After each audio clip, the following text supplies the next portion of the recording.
जिससे कि लोगों को याद रहे कि 2014 के पहले भाइयों और बहनों रुपया उसी देश का गिरता है जहां की सरकार भ्रष्ट और गिरी हुई होती है। कभी कभी तो लगता है दिल्ली सरकार और रुपए के बीच में कंपटीशन चल रहा है, किसकी आबरू तेजी से गिर रही है और कौन आगे जाएगा। रुपया सिर्फ कागज का टुकड़ा नहीं है, देश की प्रतिष्ठा जुड़ी हुई है। ये हमारे शब्द नहीं है, ऐसे तमाम बड़े बड़े जुमले इस देश को जो 2014 के पहले सुनाए गए थे और प्रत्यक्षम किम प्रमाणम हमने आपको वो दिखा दिए। लेकिन जो इतिहास में पहले कभी नहीं हुआ था, मोदी जी की कृपा से उनके स्वघोषित अमृतकाल में वो दिन भी देश ने देख लिया। रुपया 80 के पार चला गया $1 के मुकाबले। ये वही रुपया है जिसकी आबरू और इज्जत प्रधानमंत्री से जुड़ी रहने की बात स्वयं मोदी जी करते थे। तो क्या आज जिस तेजी से और जिस बेलगाम तरीके से रुपया गिर रहा है, कहीं मोदी जी की यह मंशा तो नहीं है कि पेट्रोल की तरह इसको भी शतक लगवा दिया जाए। 2014 से पहले मोदी जी खुद कहते थे एक मजबूत प्रधानमंत्री की जरूरत है मजबूत रुपए के लिए। लेकिन कितनी बड़ी विडंबना है कि जो तथाकथित मजबूत प्रधानमंत्री हैं वो ही रुपए के लिए सबसे हानिकारक साबित हुए हैं। इतिहास में रुपए को सबसे कमजोर करने वाले प्रधानमंत्री मोदी जी बन चुके हैं पिछले 8 साल में। पिछले 6 महीने में रुपया 7% गिरा है और फिर से कोरोना, यूक्रेन, रूस, इनके पीछे छिपने की आवश्यकता नहीं है। जब हमने ऑफिस छोड़ा था 2014 में तो रुपए और डॉलर का जो एक्सचेंज रेट था वो 58 रुपए प्रति रुपए डॉलर के बराबर था। आज 80 के पार है। तो थोड़ी गिरी हुई साख, थोड़ी गिरी हुई प्रतिष्ठा, थोड़ी उजड़ती आबरू की चिंता तो आप अपनी भी कर लीजिए मोदी जी, पहली बात। लेकिन इस रुपए का आम जनता पर क्या फर्क पड़ रहा है? क्या सिर्फ ये एक रिजर्व बैंक, नॉर्थ ब्लॉक, दलाल स्ट्रीट, मार्केट के बीच की बात है? बिल्कुल नहीं। निरंतर गिरते हुए रुपए का फर्क इस देश के हर नागरिक पर पड़ता है। यह कमर तोड़ महंगाई को और बढ़ाएगा। यह जरूरी कीमतें चाहे पेट्रोल, डीजल, रसोई गैस के दामों को बढ़ाएगा, क्योंकि वो दाम बढ़ेंगे तो बस के किराए और ट्रेन के टिकट के दाम भी बढ़ेंगे।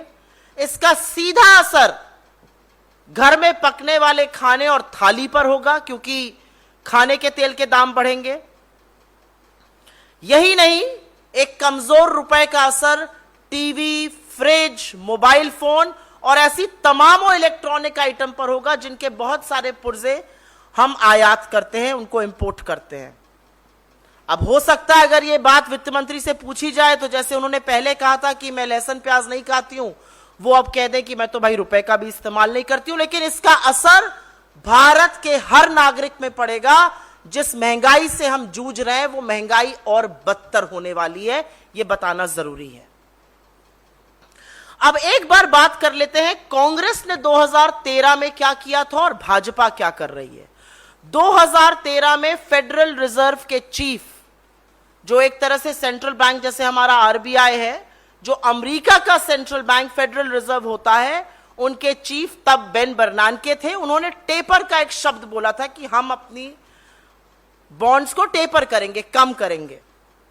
उसके चलते रुपया टूटा था, 15% गिरा था रुपया मार्च से अगस्त 2013 के बीच में। लेकिन 4 महीने के अंतर मल्टी प्रोंग्ड अप्रोच से पहले फाइनेंस मिनिस्ट्री और आरबीआई का जो साझा प्रयास था, उस मल्टी प्रोंग्ड अप्रोच के चलते रुपया जो 59 से गिरकर 69 तक चला गया था, उसको वापस 58 पे लाया गया। जो ग्रोथ रेट 5.1 तक गिर गई थी, उसको एक साल के अंदर 6.97% के आसपास किया गया। एक साल के अंदर 2% की वृद्धि। और जो फॉरेन निवेशक, जो विदेशी निवेशक करीब $12 बिलियन लेकर देश छोड़ गए थे, $35 बिलियन विदेशी निवेश उसी साल में वापस लाया गया।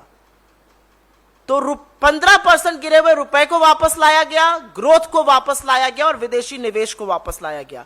तो आज ये जो ज्ञाता, ये जो ज्ञानी 80 रुपए पार होने पर अंतरराष्ट्रीय कारणों की, अंतरराष्ट्रीय बाजार की दलील दे रहे हैं, ये अंतरराष्ट्रीय कारण 2013 में और भी भयावह थे, लेकिन एक समझदारी दिखाते हुए सूझबूझ के साथ आरबीआई गवर्नर तब रघुराम राजन थे, यूपीए की सरकार थी, वित्त मंत्री चिदम्बरम जी थे, प्रधानमंत्री मनमोहन सिंह जी थे, यूपीए की चेयरपर्सन सोनिया गांधी जी की अध्यक्षता में उस रुपए को संभाला गया।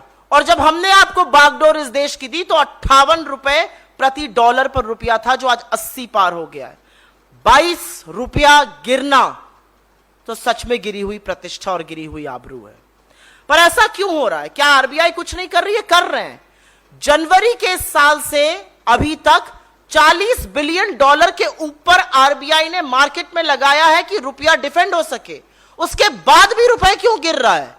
क्योंकि निवेशकों को इस सरकार की नीति में, इस सरकार के कानून में, इस सरकार की अर्थव्यवस्था को चलाने की क्षमता में रत्ती भर भी यकीन नहीं है और इसलिए पैसा देश से बाहर जा रहा है।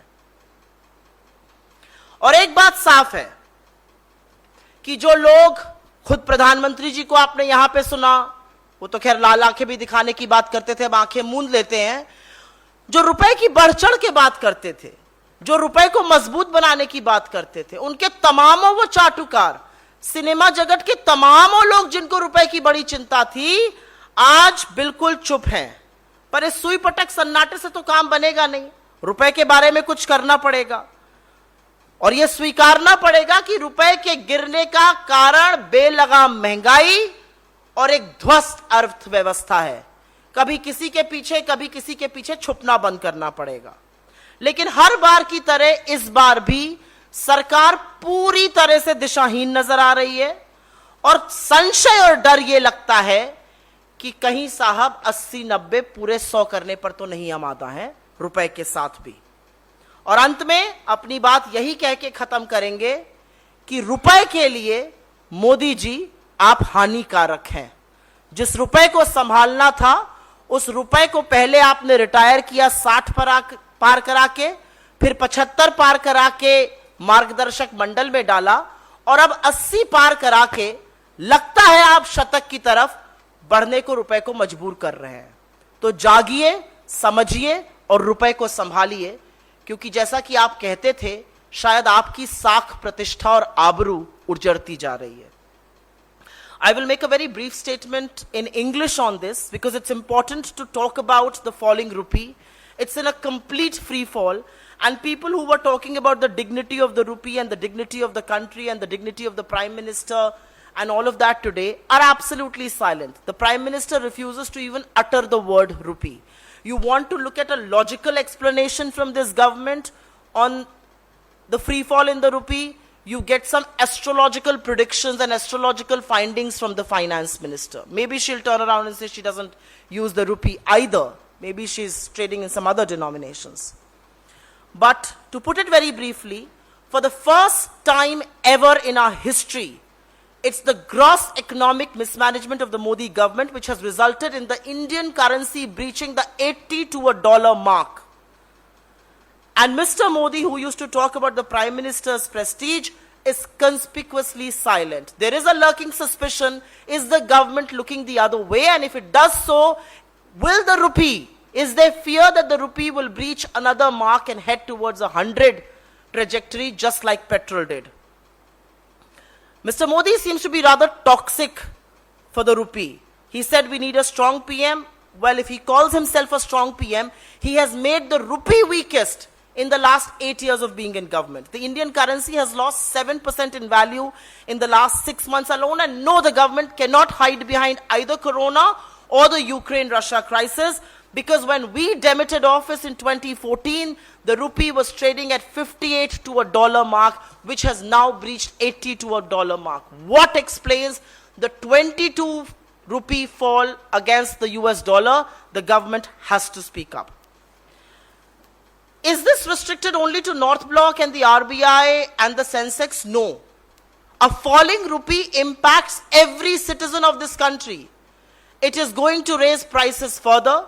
Prices of essential items like gas, cooking gas, diesel, petrol will be dearer.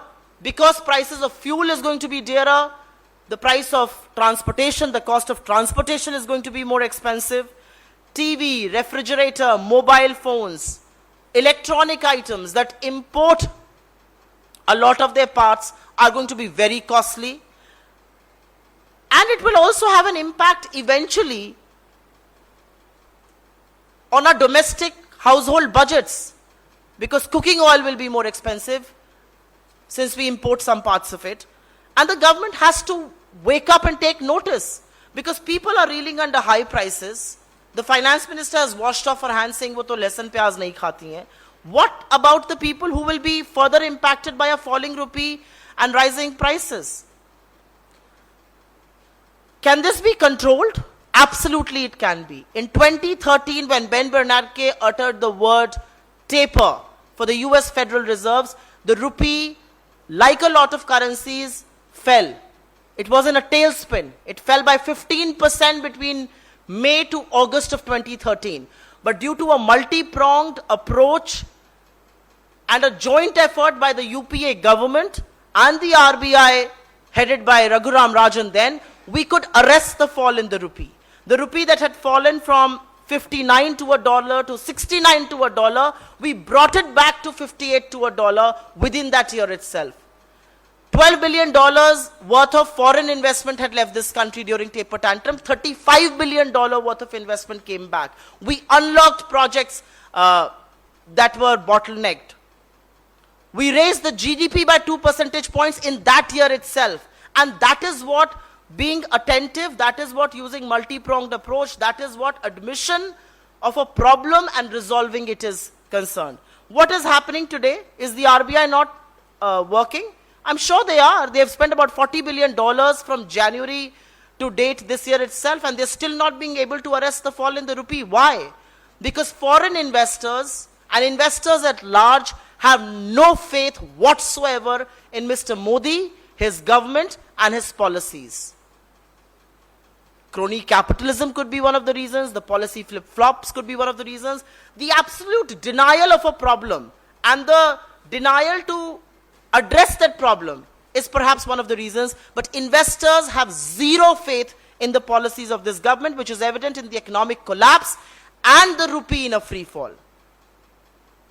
One thing is absolutely clear, that the Prime Minister and his army of sycophants who used to worry a lot about the rupee when it was at 58, refused to utter a word when the rupee has breached 80. This pin drop silence is not going to resolve the problem. And quite evidently, there are two big reasons for the rupee to fall. The falling rupee is a consequence of a ruined economy and high inflation. But the government, once again, seems absolutely directionless, and I don't think it will be wrong to say that Mr. Modi, who thought he was the solution to everything that ailed India before he came in his mind, or perceptionally, is proving to be extremely toxic for the Indian economy, for the Indian rupee, and the prestige of our currency. Thank you. We'll take questions on this. Ji.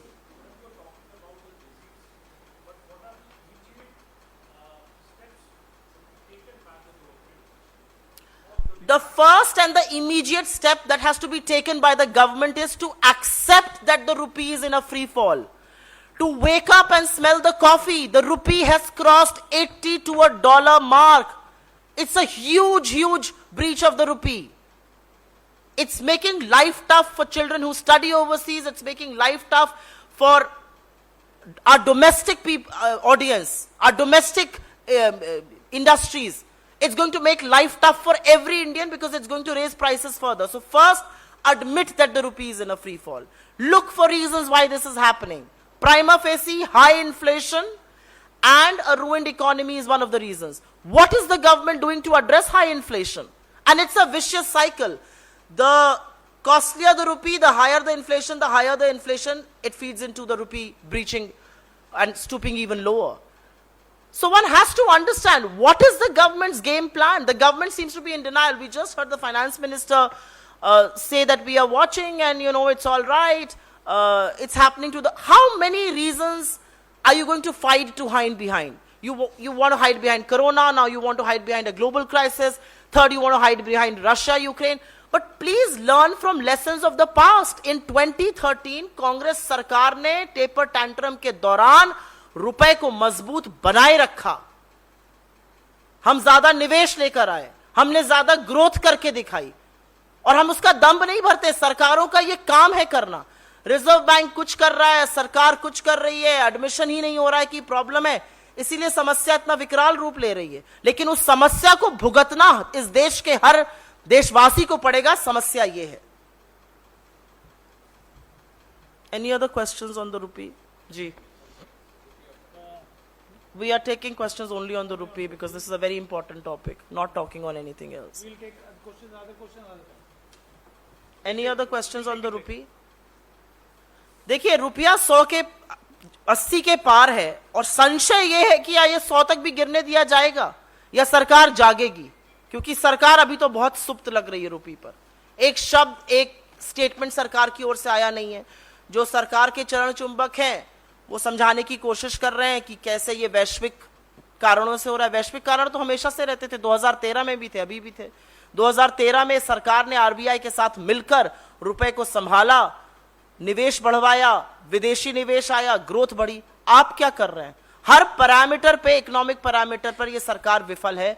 लेकिन उसके बाद भी किस दंभ और किस तरह से सीना ठोककर ये झूठ बोलते हैं, ये इन्हीं के बस की बात है. If no questions on the rupee, we'll call it a day. Thank you. Thank you very much.